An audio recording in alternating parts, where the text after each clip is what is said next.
Admitting a mistake is a bigger mistake. After all, the hardest thing here is finding words to say you are sorry. The federal government has apologized over the death of some 64 people reportedly killed in an airstrike by the Nigerian military aircraft of the Matunji community, that's in the Maru local government area of Zamfara state. The dead included armed militants and civilian residents of the community. Now, the airstrike was precipitated by bandits who invaded the town, and the resultant scampering of fleeing armed bandits into the Mutunji community, though the community of Malele, Ruwantofa, and Van Awake were spared the bandit attacks. Now, the collateral damage from the aircraft attacks could not be avoided. Information and Culture Minister Alhaji Lai Mohammed described the incident as most unfortunate. Yes, it's very unfortunate, but I also want to commiserate with people who lost their lives. But you see, in war, especially war against terrorists, collateral damage is inevitable. Yeah. It's not only in Nigeria, it happens all over the world. Collateral damage is inevitable because you are doing everything in a hurry. Even if you use laser-guided missiles or ammunition, you can still make mistakes. You understand? And sometimes things may not appear the way they are. Sometimes when you are up there as a pilot, as a jet fighter pilot, and you are trying to attack the enemy, you understand, you may misconstrue some movements for enemy movement. So the only thing we can say is that government should, our members of the Air Force should try as much as possible to see how they can reduce the collateral damage to the minimum. But like I said, collateral damage in war is inevitable. Jide, and when government apologizes at a time like this, it's not about giving it kudos, but you expect it to go one step ahead, as Mayor said. The minister is saying, yeah, they are sorry and so on, but it's been one apology too many. But I think this, given the number of sorties that the Nigerian Air Force embarks upon, I don't think the collateral damage that we have seen, I don't think that it's been too much. America, with its precision-guided munition and all that, they killed so many innocent people in Iraq. So many. And Afghanistan. Even the funeral procession they released the bomb, wiped out people. They wiped out people who were praying. Yeah. Muslims who were praying. These things happen. That is why nobody wants war, except the person who doesn't know the repercussions of war. Those beating the drums of war, they don't know that war leads to the death of those who do not deserve to die. And these terrorists don't want to die. These bandits don't want to die. So any opportunity that they see to escape, they want to use human beings, other people as human shield. They want to run into markets to go and mesh with people, knowing that you will not want to hit them there. So remember, soldiers, about 10 soldiers were killed just hours before this incident by these bandits. They ambushed the soldiers and slaughtered them. We cannot, as long as this war is going on, and we need to bomb terrorists, because these terrorists are living with our people. There are many, even inside Sambisa, there are communities where people residing. Yeah. So sometimes you go for them, people will die. So in war, sometimes people step on mines. They don't deserve to die, but somehow they die. So all we can just hope for is for the Air Force to be even more careful, so that these things will at least be minimized or to the point that it rarely happens. But I can say that when you look at the number of sorties that they do, the hundreds of sorties that they do, there's no way this sort of thing won't happen. Sometimes, too, you could get faulty intelligence. Yeah. Okay. About, those people going that you can see there, they are Boko Haram people holding a meeting, and it can be a funeral procession. It can even be a town meeting. Yeah. You know? Remember when, I think it was in Calabalge, that we dropped a bomb on even IDPs. I don't know what happened that day, but it was on IDPs that a bomb was dropped. You know, so these things happen. We are not saying because the on Americans... that occasion, failure of intelligence.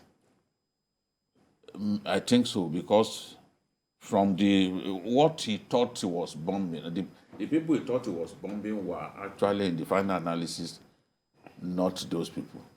But you know, it's airborne, thousands of... and then you move at top speed. Yes, you So if you don't drop do it. the calculation well, That's by the it. time you drop Something the goes bomb, wrong. it may not be in the particular place that you, Where have, you wanted it to wanted drop. the bomb to drop. Some of the... That's why I like the Tucanos, for example, because the Tucanos have that accuracy that a lot of our air platforms don't And they have. can come down a So little bit more. if we lock onto its target, and you can be Even sure, as it avoids detection. Yes. it's the precision.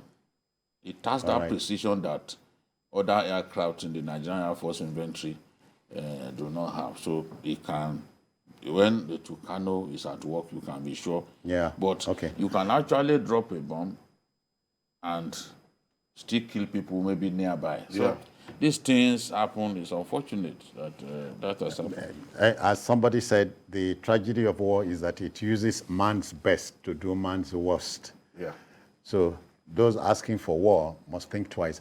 Now we are joined by a gentleman who will shed more light on this, and especially regarding collateral damage, why it happened. We have Group Captain Sadiq. He speaks on the collateral damage and why they happen. Captain, I greet you. Merry Christmas to you. Christmas to you and all the viewers. Yeah. Thank you, Group Captain. Okay, so what can you share with us? Are these things avoidable? How do we avoid killing those who do not deserve to die? Thank you very much. Like I was overhearing your discussion, collateral damage, unfortunately, is a reality in war. For the simple reason that no matter the amount of intelligence a commander gets, intelligence is never 100% complete. If a commander waits until his intelligence is 100% accurate and complete, it means he will never attack.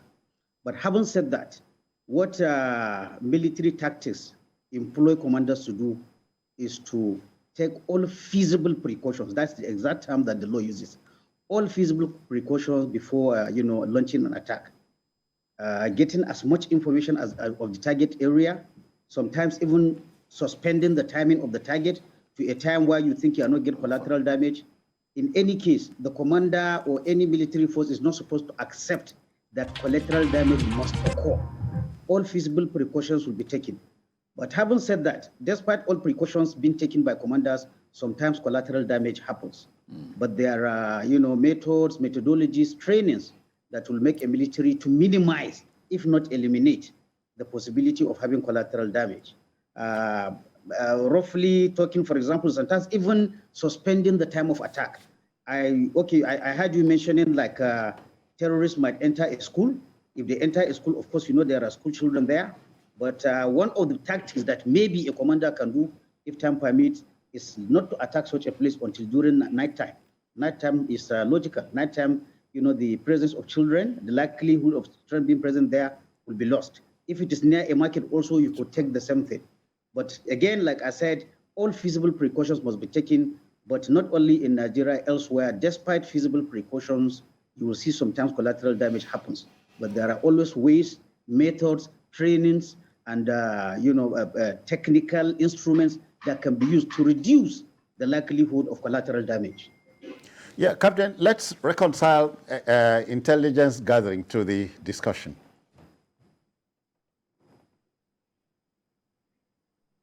Yes, I'm listening. Yeah, intelligence gathering at a time like this is key. Yes. Okay. Let me give a typical example that will make you understand what I'm by intelligence with regards to collateral damage. Before the attack, the commander sends an intelligence unit to go and find out. They go and find out that right now the area is occupied by terrorists or by bandits. 100% they are assembling, whether they are doing marriage or naming ceremony. From the time that intelligence comes to the commander and he prepares for his attack, some village women or some children enter into the same area. So you see the intelligence that the commander is working for, from the time it is given to him to process, things could change. This is sometimes what is called fog of war. Things are never clear and situations can change.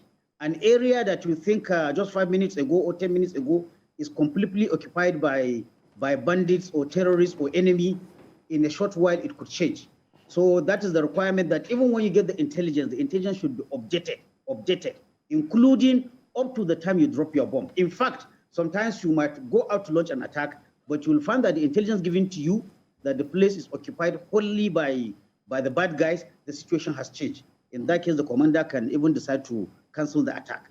But like I said, always the teaching is that exercise all feasible precautions. Exercise all feasible precautions. But with due respect, again, the law of war also makes allowance that collateral damage might occur. If collateral damage has to occur now, you have to balance what we call the positive military advantage that attack will have versus the collateral damage. Sometimes if there's collateral damage, if the gain to be made militarily far outweighs the collateral damage, you could go. For example, just to make it clear, I could say, if you have one very renowned bandit that is known in an area and you have located him is there, but then there are 2 farmers in the area that might be killed. Now, because of the value, that high value target, the commander might decide to go ahead at the expense of those 2 people. That's how it goes. Now, terrorists using human shields is a very common phenomenon. How do we deal with this kind of situation? You want to win the war, yet you do not want to kill civilians unnecessarily. But here are terrorists using civilians as human shield. What is the option available to the pilots? Well, the job of the military that is placed in that situation is a very difficult one. Yes, you want to kill the enemy, but also you don't want to kill innocent citizens. So a balance has to be struck, like I said, between the military advantage that an attack will give versus the collateral damage. And at each instance, at each planning stage, the requirement to take all feasible precautions to ensure that civilians or innocent people are not killed is always there. It is never absent. So, like I said, is the commander or the person carrying out the attack to constantly make this judgment, constantly look for information, constantly update the information up to the last time when you decide to drop your arsenal. There is no, unfortunately, the hands of the commander are tied, in as much as we said he wants to win the war, but at the same time, it's not, there's what is called Pyrrhic victory. For example, if you kill 50 bandits and kill 50 civilians, it will be difficult to say that is a success.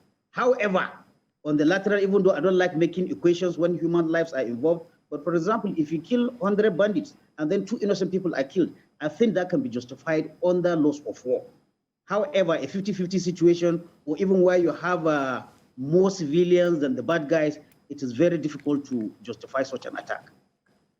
Are there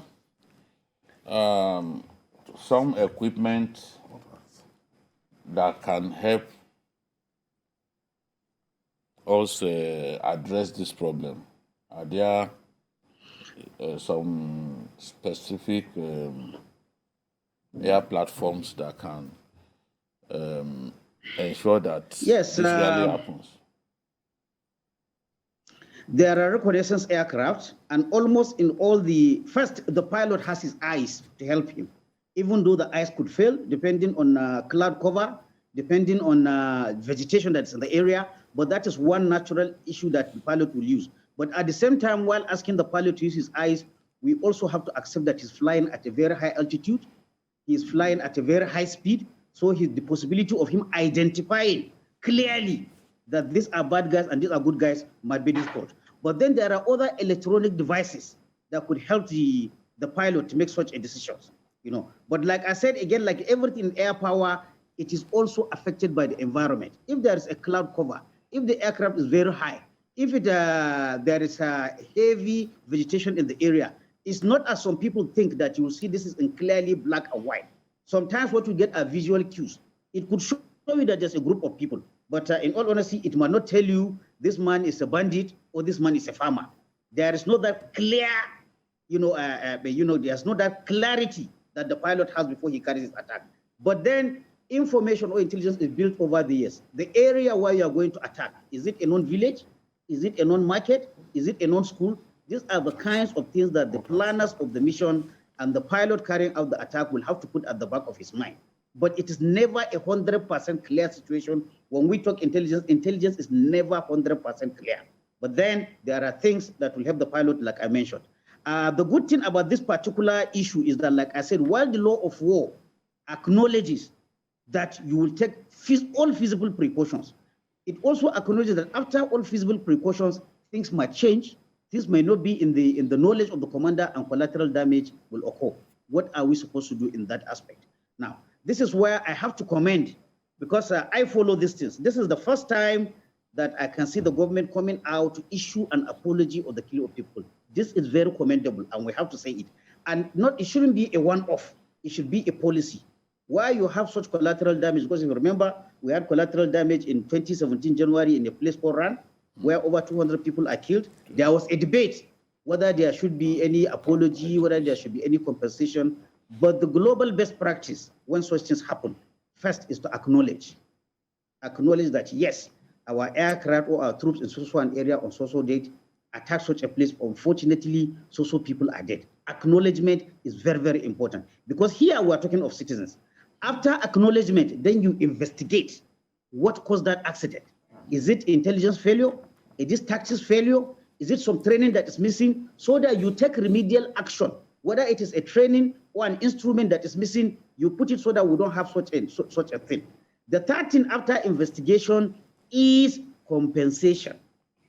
There is need to compensate citizens that are harmed through mistakes made by any security force.